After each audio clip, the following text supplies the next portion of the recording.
오늘 우리에게 주신 하나님의 생명의 말씀은 구약성경 434페이지 사무엘상서 16장 6절에서 13절까지 말씀입니다.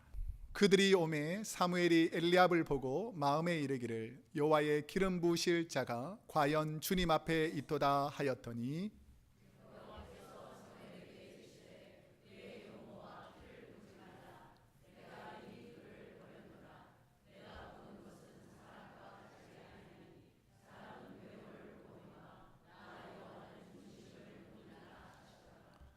이새가 아비나답을 불러 사무엘 앞에 지나가게 하매 사무엘이 이르되 이도 여호와께서 택하지 아니하셨느니라 하니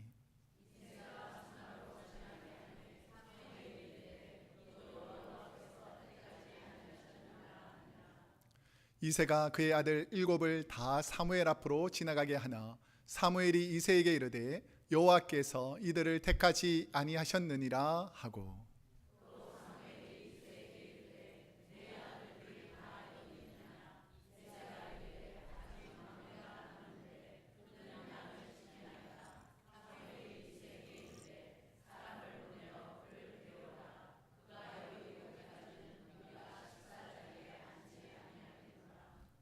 이에 사람을 보내어 그를 데려오매 그의 빛이 붉고 눈이 빼어나고 얼굴이 아름답더라. 여호와께서 이르시되 이가 그니 일어나 기름을 부으라 하시는지라. 사무엘이 기름 뿔병을 가져다가 그의 형제 중에서 그에게 부었더니 이날 이후로 다윗이 여호와의 영에게 크게 감동되니라. 사무엘이 떠나서 라마로 가니라. 아멘. 오늘은 사무엘상 16장 6절에서 13절까지 말씀을 중심으로 하나님 보시기에 괜찮은 성도인가요? 라는 제목으로 하나님 말씀을 선포하도록 하겠습니다. 우리가 이 땅에 살아가면서 사랑하는 사람들이 많이 있습니다. 그렇죠? 그런데 내가 아무리 사랑을 베풀어도 아깝지 않는 대상이 있습니다. 누굴까요? 이때는 신랑, 아내 뭐 이렇게 해야 되는데 대부분 다 자녀라고 생각하는 경우가 많습니다. 왜냐하면 그 정도로 자녀를 생각하면 우리 마음속 깊은 곳에서 참 내가 낳은 이 자녀에게 내가 잘해줘야지 하는데 라는 생각이 있지만 자녀들이 부모님의 말씀을 잘 들을 때도 있지만 머리가 크고 생각이 커지면서 부모님의 말씀을 잘 듣습니까? 안 듣습니까? 안 듣는 아이도 많이 있고 잘 듣는 아이도 많지만 저희 집안에는 지금 사춘기를 지나는 두 자녀가 있는데 하나는 벗어나고 있는 중이고 하나는 막 들어가가지고 말하기가 얼마나 조심스러운지 모릅니다. 그럼에도 불구하고 자녀에 대한 사랑, 이것은 모든 부모가 동일하다라는 것이죠. 그런데 부모로서 자녀가 그냥 세상 가운데 살기를 원치 않고 자녀로서 이런 삶을 살았으면 한다라는 기대치가 있습니다. 기대. 우리 자녀들에게 수없는 말을 통해서 행동을 통해서 우리 자녀가 잘 되기를 원하는데 자녀가 부모의 기대에 부합하지 못하고 잘못을 하는 경우가 있습니다. 그러면 부모가 어떤 마음일까요? 자녀가 부모님이 원하는 대로 살지 않고 하나님의 자녀가 하나님 말씀대로 살지 않고 우리가 하나님의 뜻대로 살지 않는 이 모습을 보고 우리 하나님이 얼마나 가슴을 아파하시겠습니까? 여러분이 보시기에 저는 부모님의 말씀을 잘 들었을 것 같아요? 잘 안 들었을 것 같아요? 저는 부모님이 어릴 때 사랑의 매나 강력한 매로 건드리지 않았으면 저는 아마 세상 가운데 방황하는 이런 부족한 영혼이었는데 그나마 부모님이 때로는 때려주시고 꾸지람했기 때문에 그나마 이 정도 되지 않았나 생각합니다. 우리가 자녀를 바라볼 때에 뭐라고요? 아멘입니까? 예, 저도 그렇게 생각하고 있습니다. 나만 그런 건 아닌 것 같은데 보니까 우리가 살다 보면 하나님께서 우리를 만져주지 않고 하나님께서 우리를 다스려주지 않으면 우리는 정말 세상 가운데 죄악 가운데 살 수밖에 없는 부족한 인생들이죠. 오늘 본문이 시작하는 이 시점에서도 보면 하나님께서 너무 사랑하시는 이 사울 왕이 하나님의 말씀대로 살지 않고 하나님의 기대대로 살지 않으니까 하나님께서 너무 마음이 아프시고 실망해서 이 왕으로 세운 것을 후회하고 이 왕의 자리에서 내려오는 것이 더 좋겠다. 이 악한 것과 제약된 것과 짝져 살면 오히려 폭력을 행하고 악한 정치인이 더 무섭습니다. 그러니까 하나님께서는 사울 왕을 이제 왕의 자리에서 내려놓고 새로운 왕으로 준비하고 있습니다. 우리가 잘 아시겠지만 사울은 사무엘이 전하는 하나님 말을 크게 2번 듣지 않고 실망시킨 일이 있습니다. 그 첫 번째가 사무엘상 13장에 보면 하나님께서 블레셋 백성들과 전쟁할 때에 모든 예배와 하나님께 드리는 제사는 누구를 통해서 하게 되었죠? 제사장을 통해서 하게 되는데 사무엘이 올 때까지 기다려야 되는데 백성들이 흩어지고 마음이 조급하니까 자기가 하나님 명령을 어기고 자신 뜻대로 했습니다. 그래서 사무엘이 이 상황을 보고 아주 심각하다. 하나님께서 너 왕 세운 것을 후회하시고 어쩌면 너를 버리실 수도 있다라고 강력하게 경고합니다. 근데 사랑의 하나님께서 그냥 버리지 않고 다시 기회를 줍니다. 사무엘상 15장에 보면 아말렉과의 전쟁에서 하나님께서 사울에게 어떻게 하라고 명령하시죠? 모든 가축과 남녀와 이 아말렉에 있는 모든 것은 싹 다 멸하라 라고 명령했는데 사울이 어떻게 했습니까? 눈에 보기에 좋은 그 아각 왕이라든지 소나 양이나 물질 중에서 좋은 것을 자기 소유로 삼습니다. 그런데 사무엘이 와서 이것을 잘못했다라고 지적하니까 사울이 뭐라고 변명하죠? 하나님께 드리려고 그랬다라고 변명하는 거죠. 하나님이 이 사울 왕의 마음을 아실까요? 모르실까요? 혹시 여러분의 자녀가 거짓으로 할 때 우리가 모르고도 속지만 뭐죠? 알고도 속을 때가 있잖아요. 이처럼 하나님의 마음이 되게 아프신 거예요. 이런 사람이 지도자가 되면 이스라엘 백성들이 얼마나 고통 중에 있을까? 이런 사람이 발언권을 가지고 세상 가운데 말하면 얼마나 그 주위에 있는 사람이 영향력을 받을까? 그러면서 하나님께서는 이제 사울을 왕의 권위에서 내려오게 하십니다. 하나님께 버림받은, 하나님을 실망시킨 사울 왕의 상태가 어떻게 되는가? 오늘 우리가 읽었던 본문 그 다음 절인 14절에 보면 이런 상황이라고 말합니다. 우리 한번 함께 읽어보겠습니다. 시작. 여호와의 영이 사울에게서 떠나고 여호와께서 부르시는 악령이 그를 번뇌하게 한지라. 아멘. 하나님의 영이 떠나면 무엇이 우리의 마음과 생각을 지배한다고요? 악령이 지배한다는 것입니다. 성령 충만하면 하나님의 일을 말하고 행동하게 돼 있지만 성령이 빠져나가고 하나님 말씀을 듣지 않으면 언제부턴가 마귀가 그 마음 속에서 악한 생각, 추한 생각, 이런 생각으로 가득 차 있으니까 이스라엘 백성들도 영향을 받는 거예요. 그래서 온 나라가 죄를 짓고 하나님을 경외하지 않는 것이 왕에서부터 신하까지 흐르니까 하나님의 사람 사무엘의 마음이 어떻겠습니까? 너무나 슬프고 통회하는 겁니다. 그래서 오늘 우리가 읽었던 16장 그 앞부분에 보면 사무엘이 슬퍼서 한숨 쉬고 고통당하고 있는 모습이 성경에 기록되어 있습니다. 이런 연약한 사무엘의 마음을 보시고 하나님께서는 사무엘을 위로해 주려고 예루살렘에서 남서쪽으로 10km 떨어진 베들레헴, 그래서 이 베들레헴이라는 곳으로 사무엘을 보냅니다. 그냥 보내는 것이 아니라 비록 이 사울 왕은 내가 버렸지만 새로운 이스라엘을 다스릴 왕을 베들레헴에 가면 이새라는 사람이 있는데 이 자녀를 통해서 내가 새로운 정치를 시작하겠다라고 사무엘에게 말해줍니다. 저는 이 모습에서 사무엘 한 사람이 슬퍼하고 있잖아요. 근데 우리 하나님이 얼마나 세심하고 따뜻한 분이냐면 이 사무엘 슬퍼하는 사무엘에게 위로해 주고자 하나님이 세운 이새를 통해서 그 자녀에게 왕으로 기름 부을 수 있도록 사무엘에게 말씀해 주시는 것입니다. 사무엘이 베들레헴으로 가게 되니까 사무엘이 오는 것을 보고 그 성읍 장로들이 깜짝 놀랍니다. 왜 놀랐을까요?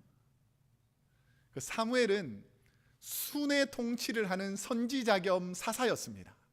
그러니까 백성들이 하나님의 말씀을 잘 들을 수 있도록 말씀도 선포했지만 어느 마을이 하나님 말씀을 제대로 듣지 않는다라고 말하면 가서 그들의 잘못을 꾸지람하기도 하고 책망하기도 하는 거예요. 그러니까 하나님께 사용하는 대선지자 사무엘이 베들레헴으로 온다 그러니까 장로들이 어떤 마음이 들었을까요? 혹시나 우리에게 책망하러 오십니까? 라고 생각할 수 있으니까 첫 번째 사무엘에게 묻는 말이 뭐냐면 4절 부분에 보면 평강으로 오십니까? 이걸 물어봅니다. 평강 때문에 오시냐? 그러니까 우리에게 평강을 주려고 오느냐 아니면 꾸지람하러 오느냐 이것을 물어보는 것이죠. 여러분이 하이웨이를 가다가 갑자기 경찰차가 불을 켜고 여러분 뒤에서 따라온다. 그럼 어떤 기분일까요? 잘못 안 했는데 분명히 뒤에서 막 불을 켜고 따라오면 가슴이 이렇게 싹 서늘하잖아요. 근데 그 사이렌을 켜고 앞으로 지나가면 어떻습니까? 마음이 편안해지잖아요. 이와 마찬가지로 사무엘이 와가지고 갑자기 막 사무엘이 오니까 긴장을 하고 있었는데 평강을 주러 왔다. 그러니까 이 장로들의 마음이 가라앉습니다. 그러면서 하나님께서 오늘 이새의 집에 가서 왕이 될 사람을 기름 부으라고 할 때에 사무엘이 무엇을 보는가? 이게 오늘 6절에 보면 나옵니다. 6절 한번 함께 읽어보겠습니다. 시작. 그들이 오매 사무엘이 엘리압을 보고 마음에 이르기를 여호와의 기름 부으실 자가 과연 주님 앞에 있도다 하였더니. 자, 이게 중요한 부분이니까 자세히 보세요. 사무엘이 누구를 보고요? 엘리압을 보고 라고 하는 이 보고라는 단어가 너무 중요한 단어입니다. 오늘 이 설교를 이해할 때에 최근에 생긴 영어 단어 중에서 루키즘이라는 단어가 있습니다. 루키즘. 이 루키즘 바로 앞으로 가세요. 루키즘이라는 단어가 있는데 이 루키즘이라는 단어는 룩 보다라는 단어하고 이즘 명사형 전미어가 합성되어서 만들어진 단어인데 최근에 만들어진 단어입니다. 이게 뭐냐면 외모 지상주의, 또 다른 말로는 외모 차별주의라는 뜻이 바로 루키즘이라는 단어입니다. 이게 뭐냐면 사람의 피부색이나 사람의 빈부, 학력과 같은 외적인 것을 보고 차별하고 멸시할 때 사용하는 단어가 루키즘이라는 단어입니다. 자, 미국에서 이게 좀 많이 있는데 피부색을 가지고 언어를 가지고 차별하는 일이 있을까요? 없을까요? 있다라는 것입니다. 이게 루키즘 아주 안 좋은 이야기인데 한다는 것입니다. 특별히 동양인들을 비하하는 얼굴 표정이 있습니다. 혹시 뭔지 아세요? 눈을 이렇게 하면 우리를 놀리는 거잖아요. 눈이 작다, 저는 눈이 크다 이렇게 하지만 이게 외모를 가지고 지적하는 것이 아주 나쁘다는 것입니다. 예를 들어서 옆에 있는 분 한번 잠깐 볼까요? 우리 옆에 있는 분 혹시 지적할 게 좀 있습니까? 이 지적할 게 있다면 하나님의 권위에 도전하는 것과 같습니다. 옆에 있는 분 누가 만들었다고요? 하나님이 만드신 걸작품이에요. 하나님이 이렇게 만들어놨는데 우리가 자꾸 그것을 지적하고 평가하는 것, 이게 바로 사람들이 만들어낸 루키즘이라는 것입니다. 지금 사무엘이 이새의 장남 엘리압을 보고 해서 보다라는 히브리어가 야레라는 단어입니다. 야레. 이 야레를 영어로 옮긴다면 편견에 쌓인 왜곡의 시각, 루키즘이라는 것입니다. 이 루키즘은 뭐냐면 붉은색 안경으로 세상을 바라보면 붉게 세상이 보이고 비판의 눈으로 사람을 보면 그 사람의 연약한 부분만 보이고 편견과 왜곡이라는 거짓의 눈이 지배하면 진실을 보지 못하기 때문에 우리가 볼 때에 왜곡된 시각으로 보지 말아야 한다는 것을 하나님께서 말씀하는 것입니다. 혹시 저와 여러분에게는 이런 왜곡된 시각, 루키즘, 야래의 시각으로 사람을 보고 평가하고 있지는 않습니까? 우리는 때론 사람의 피부와 외모와 학력과 배경으로, 물질과 직업으로 왜곡되게 사람을 보고 평가하는 잘못에 빠질 수 있는데, 이 잘못에서 벗어나야 될 줄로 믿습니다. 이 사람이 아주 악해가지고 악하게 보면 계속 악한 말을 하게 돼 있고, 좋게 보면 좋게 말하게 돼 있어요. 우리 옆 사람이 이렇게 한번 축복합시다. 좋게 좀 봐주세요. 시작. 좋게 좀 봐주세요. 나쁘게만 보지 말고 좀 좋게 좀 봐주세요. 이게 왜냐하면 이게 시각이 너무 중요한데, 내가 너무 세상적인 것에 익숙해 있다 보니까 보는 시각이 악해져 있을 수 있다라는 것입니다. 그러면 엘리압의 외모를 보고 평가하는 사무엘에게 하나님은 무엇을 보라고 하시는가? 오늘 본문 7절 말씀을 함께 읽어보겠습니다. 시작.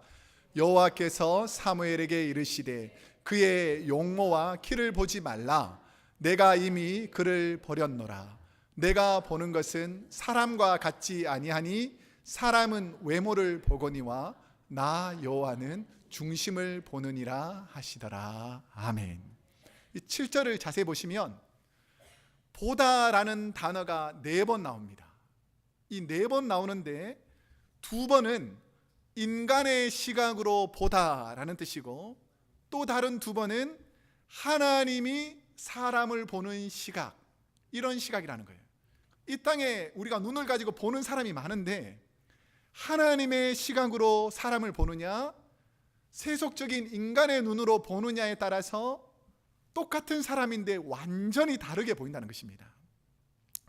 인간이 주로 보는 것은 뭐냐면 용모와 외모라는 것입니다. 용모와 외모.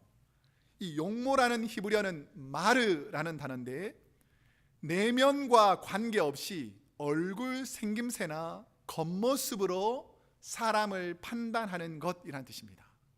그 다음에 나오는 외모라는 히브리어 아이는 육신의 눈으로 사람을 보고 평가한다는 거예요. 그러니까 이 세속적인 눈 있지 않습니까? 돈 많은 사람처럼 보이는 사람 같으면 좀 비굴하게 굴고, 좀 이게 성적으로 매력적인 상대방을 보게 되면 그 음침한 눈으로 사람을 바라보고, 이런 외모를 바라보는 것이 바로 육신의 눈으로 바라보는 것이라는 것입니다. 그런데 하나님께서 바라보시는 사람의 기준은 다릅니다. 하나님은 무엇을 보신다고요?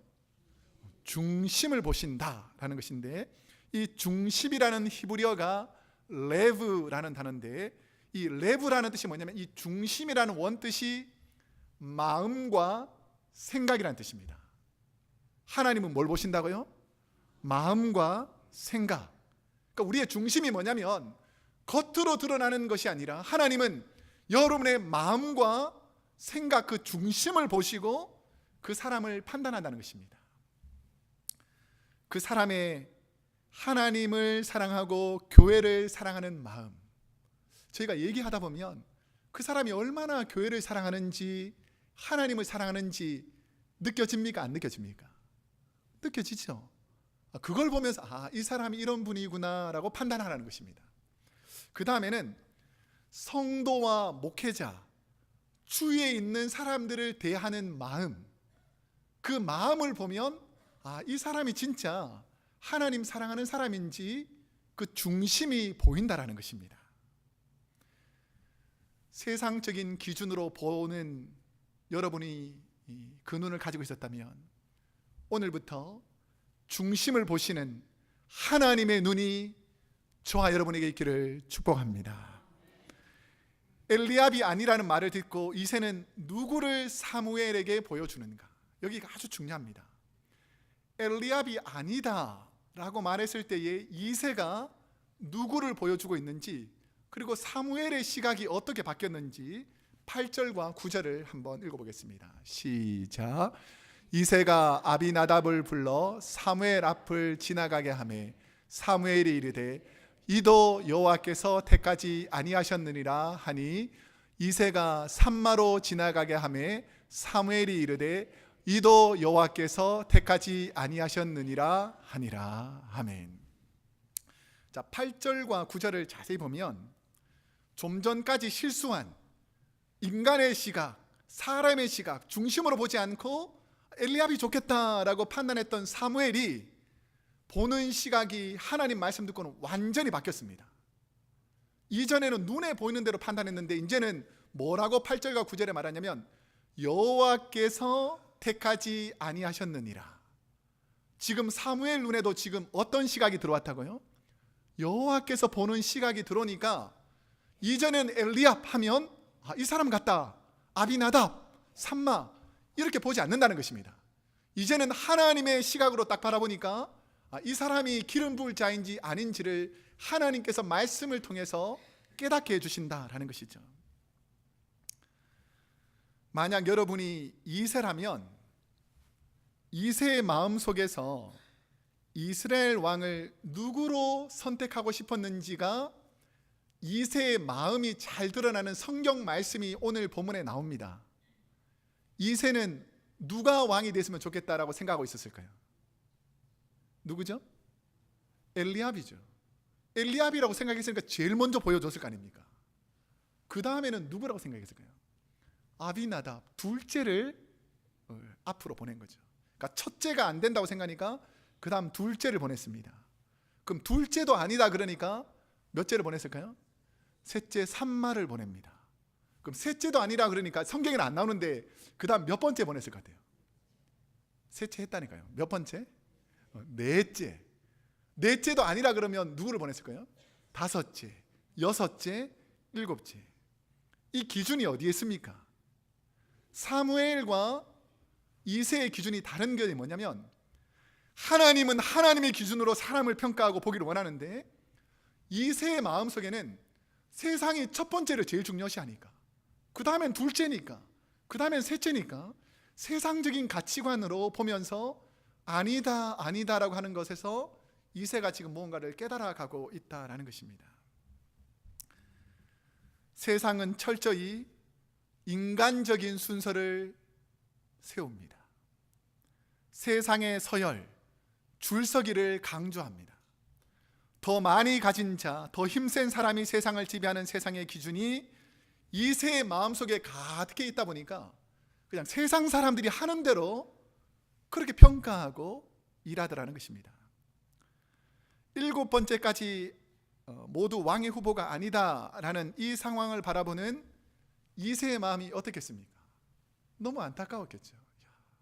왜 우리 아들 중에 기름 부어 오셨는데 왜 우리 아들 중에 아무도 아니라고 그러시나 라는 것이죠. 다윗의 아버지 이새의 눈에 어떻게 비쳤기에, 다윗이 아버지 눈에는 어떻게 비쳤기에 하나님께서 아예 세우겠다고 말씀하셨는데도 불구하고 아버지는 이 다윗을 제외시켰을까? 오늘 본문 11절 말씀을 한번 읽겠습니다. 시작. 또 사무엘이 이새에게 이르되 내 아들들이 다 여기 있느냐? 이새가 이르되 아직 막내가 남았는데 그는 양을 지키나이다. 사무엘이 이새에게 이르되 사람을 보내어 그를 데려오라. 그가 여기 오기까지는 우리가 식사 자리에 앉지 아니하겠노라. 아버지 이새의 눈에 비친 다윗의 모습은 중요한 일에 참여할 수 없는 보잘것없는 소년이었습니다.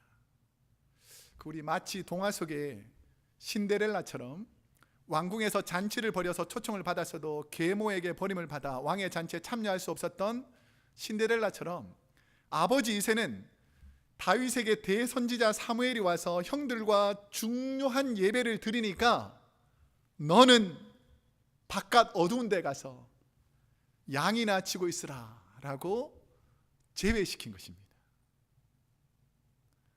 그 자녀로서 가장 참기 힘든 것 중에 하나가 뭘까요? 부모에게 당하는 자녀에게 가장 큰 고통이 뭔 줄 아십니까? 차별받는 거예요. 차별받는 거. 우리가 사람을 평가할 때 왜 문제가 있냐면 내 마음에 드는 사람은 잘해줍니다.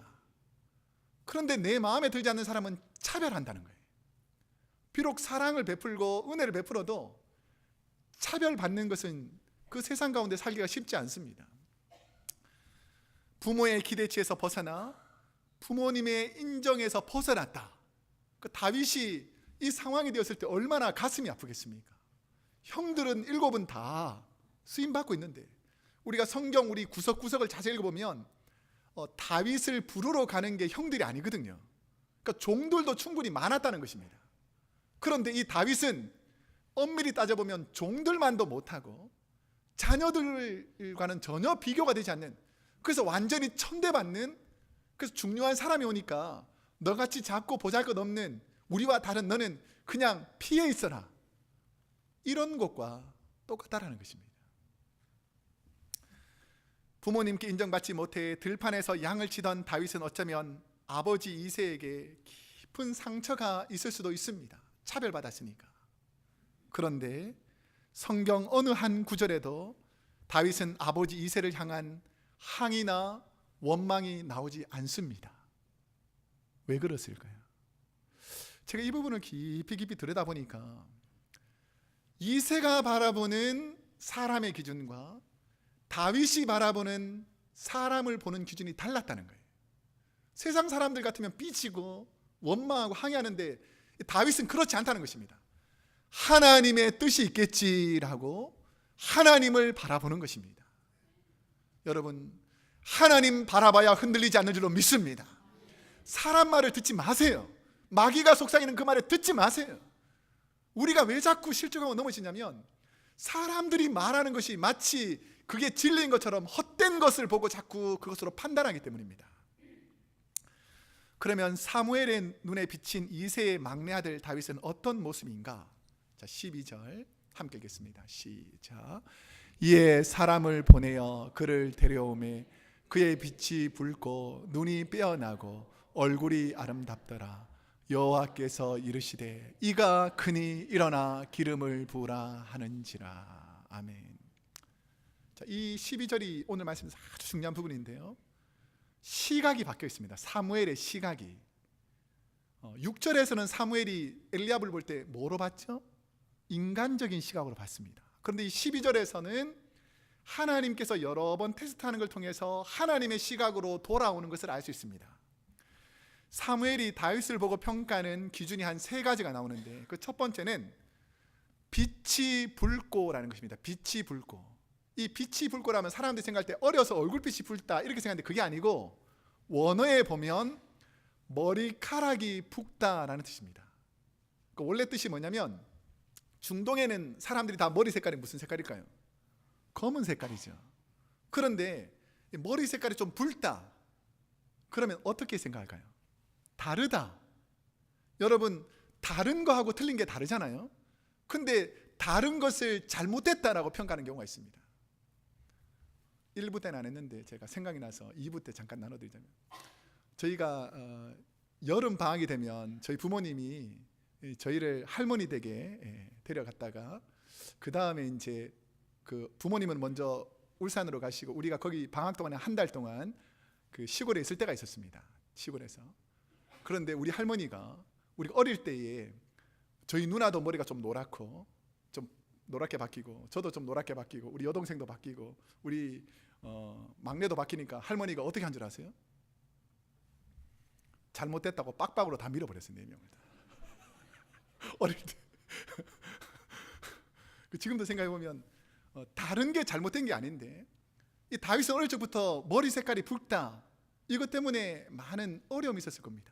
근데 하나님께서는 이 연약한 부분도 괜찮다라고 봐주는 거죠. 여러분이 다른 사람과 좀 달라서 키가 좀 작을 수도 있고 외모가 좀 다른 사람과 좀 부족해 보일 때도 있습니다. 하지만 그것이 하나님께 쓰임받는 도구라면 은혜가 될 줄로 믿습니다. 그래서 이 머리카락이 붉은 것이 오히려 다윗은 하나님께 쓰임받는 계기가 됐습니다. 두 번째는 눈이 빼어나고 라고 되어 있는데 히브리어로 이 눈이 빼어나는 단어는 야페라는 단어입니다. 야페. 이 단어는 뭐냐면 영적으로 총기 있는 반짝이는 눈을 가졌다라는 것입니다. 잘 들어보세요. 멍하던 분이 돈 하면 눈이 반짝반짝 하는 분이 있어요. 돈에 총기가 있는 거예요. 그런데 하나님의 말씀에 총기가 있는 사람이 있습니다. 말씀 듣기 전에는 사람이 힘이 쫙 없었는데 말씀 들어서 눈이 이렇게 해지면 말씀에 총기가 있는 분이에요. 어떤 분은 말씀만 시작되면 눈에 총기가 쫙 여러분 그러면 안 되고, 그러니까 다윗이 어떻게 되냐면 총기가 있다는 거예요. 총기가.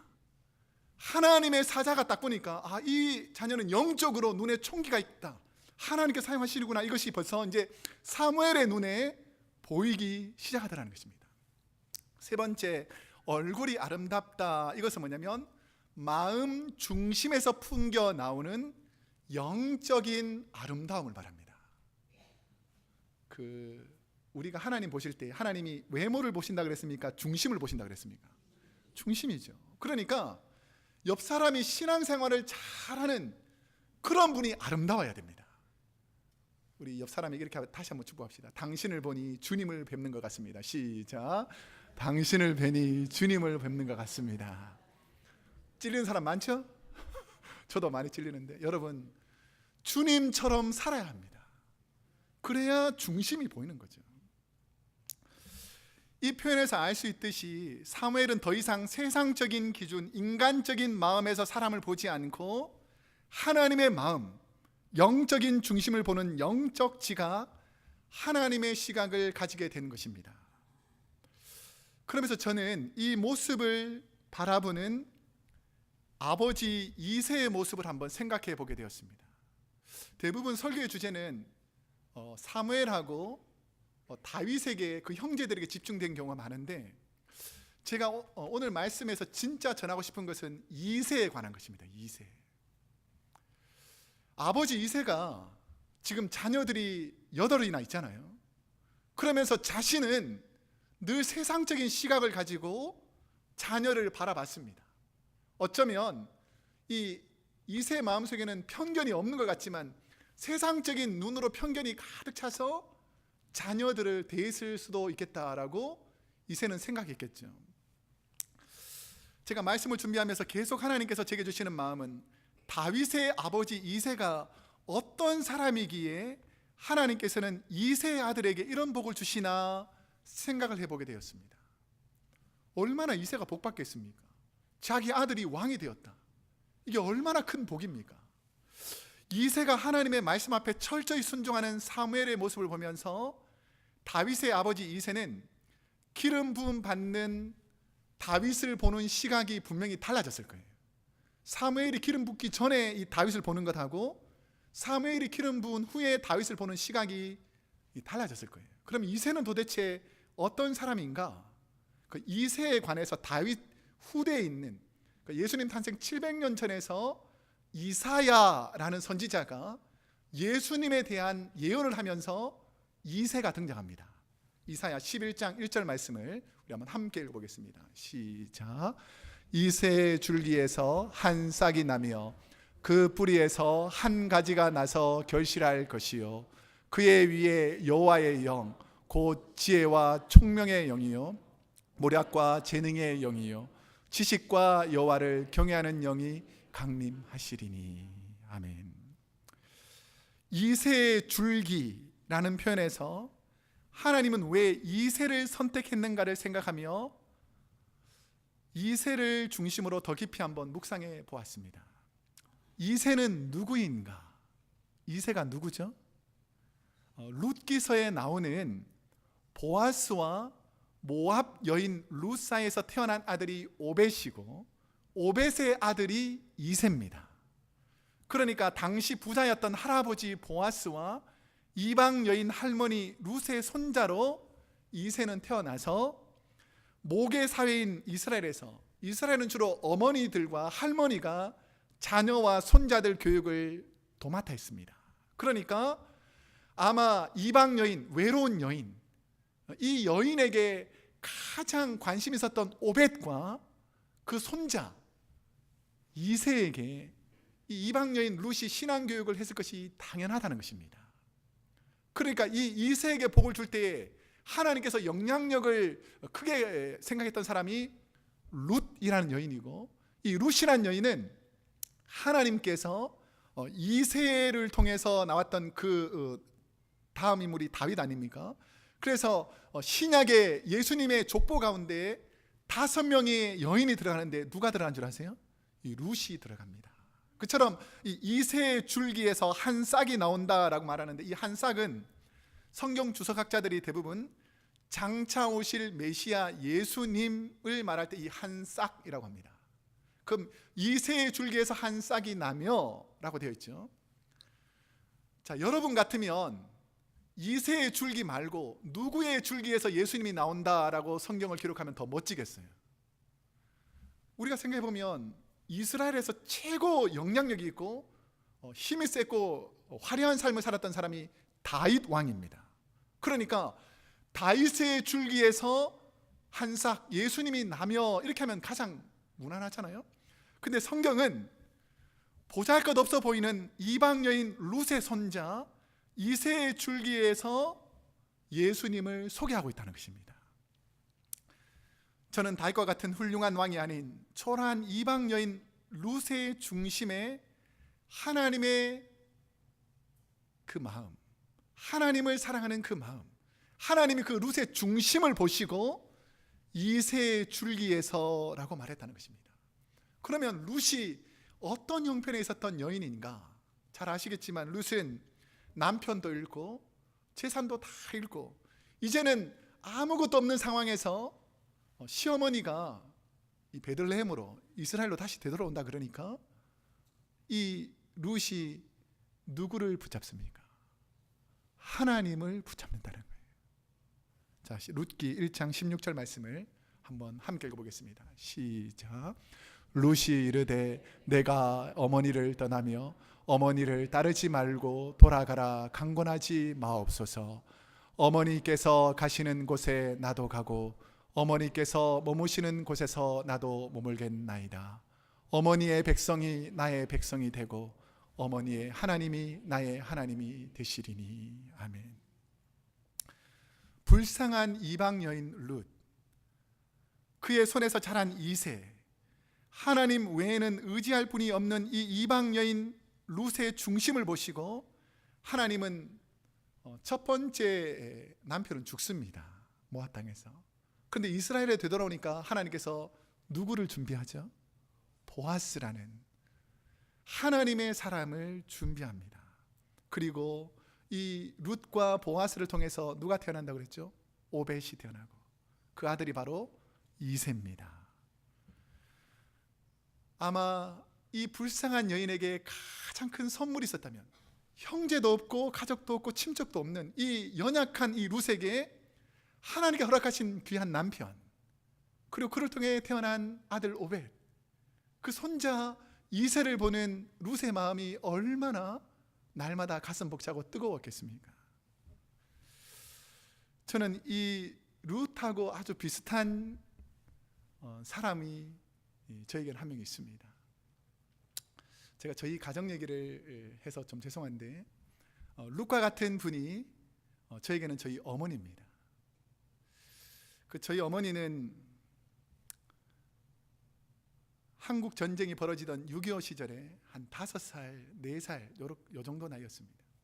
근데 전쟁통에 저희 외할아버지가, 저희 아버지, 우리 어머니의 아버지가 전쟁통에 포탄에 맞아서 돌아가십니다. 그리고 어머니가 계셨는데 그 어머니가 이 세 딸을, 그 어머니하고 우리 이모님 두 분을 도저히 키울 수 없으니까 집을 떠나버렸어요. 그러니까 저희 어머니는 그 할머니 손에 그 세 자매가 의지할 곳 없이 살았습니다. 그러니까 세상에 의지할 사람이 그 나이 많으신 할머니 한 분밖에 없었던 거죠. 그러니까 그러면서 우리 어머니가 붙잡은 것이 뭐냐면 그 교회에 있는 교회였습니다. 그래서 어릴 적부터, 처녀 시절부터 그 누구도 나를 방어해 주는 사람이 없고 도와주는 사람이 없으니까 붙잡은 게 하나님이셨어요. 그래서 그 하나님을 붙잡고 기도하며 살다가 나중에 우리 아버지가 오실 텐데 보시면 아시겠지만 좀 멋지게 생겼습니다. 근데 저희 아버지를 진짜 기도하면서 하나님께서 허락해 주셔서 결혼해요. 그 결혼해서 낳은 첫 번째 아들이 바로 접니다. 그러니까 저희 어머니는 의지할 곳이 전혀 없었는데 남편 하나 의지하고 자녀 하나 바라보는 그게 낙이었던 거예요. 그러니까 저희 어머니가 저를 바라볼 때는 눈빛이 다릅니다. 막 사랑의 하트가 뿅뿅뿅 날아옵니다. 그걸 느끼면서 제가 느낀 게 뭐냐면, 참 하나님께서 불쌍한 여인을 통해서 복을 주셨구나. 저와 여러분은 어쩌면 오벳과 이새처럼 저하고 여러분이 무슨 이 땅에 큰 힘이 있습니까? 그런데 놀라운 사실은 뭐냐면, 오벳과 이새처럼 부족한 우리를 통해서도 하나님께서는 이새의 줄기가 되어서 다윗을 낳게도 하시고 예수님을 이 땅에 보내주시는 축복의 통로로 삼아 주신다는 것입니다. 혹시 여러분의 가정의 연약함 때문에 낙심하는 분 있습니까? 오히려 그것이 축복의 통로가 될 줄로 믿습니다. 기왕에 했으니까 제가 한 가지만 제 자랑이 아니고 그냥 욕을 얻어먹더라도 하자면, 제가 주위 분들이 잘 웃는다 그럽니다. 이렇게 스마일이 멋있다고 잘 웃는다 그러잖아요. 그걸 누구 닮은 줄 아세요? 저희 어머니를 닮았습니다. 우리 어머니가 늘 보면 웃는데, 제가 보면 그 웃는 모습이 어디서 시작되는가? 하나님께서 선물로 주셔서 이 상황을 바라보면서 너무 감사해서 웃는 거예요. 여러분, 하나님이 저와 여러분의 기쁨이 되기를 축복합니다. 그래야 기쁨이 오는 거예요. 우리가 이 땅에 살면서 이새가 왜 이렇게 기쁘고 즐거운 삶을 살 수 있었던가를 생각해 보면, 하나님께서 이새를 인정해 주었기 때문입니다. 성경에 보면 이새가 거의 행적이 없어요. 그럼에도 불구하고 이새는 복된 삶을 살았다는 것을 알 수가 있습니다. 이제 말씀을 맺겠습니다. 저는 우리 크로스웨이 교회가 이새와 같이 예수 그리스도를 이 땅에 전하는 축복의 통로가 되기를 원합니다. 저와 여러분이 이새처럼 축복의 통로가 되어서 이 땅에 하나님의 나라를 확장해 나가는 도구가 되기를 축복합니다. 남이 하기 힘든 일들을 이제부터는 여러분이 하시기를 축복합니다. 다른 교회가 할 수 없는 일들을 우리 교회가 해야 될 줄로 믿습니다. 다른 나라가 할 수 없는, 다른 민족이 할 수 없는 땅끝까지 복음 전하는 세계 복음화가 이 미국 땅과 한민족을 통해서 축복의 통로가 되어가 이루어질 줄로 믿습니다. 오늘 그 주인공이 저와 여러분이 되시기를 축복합니다.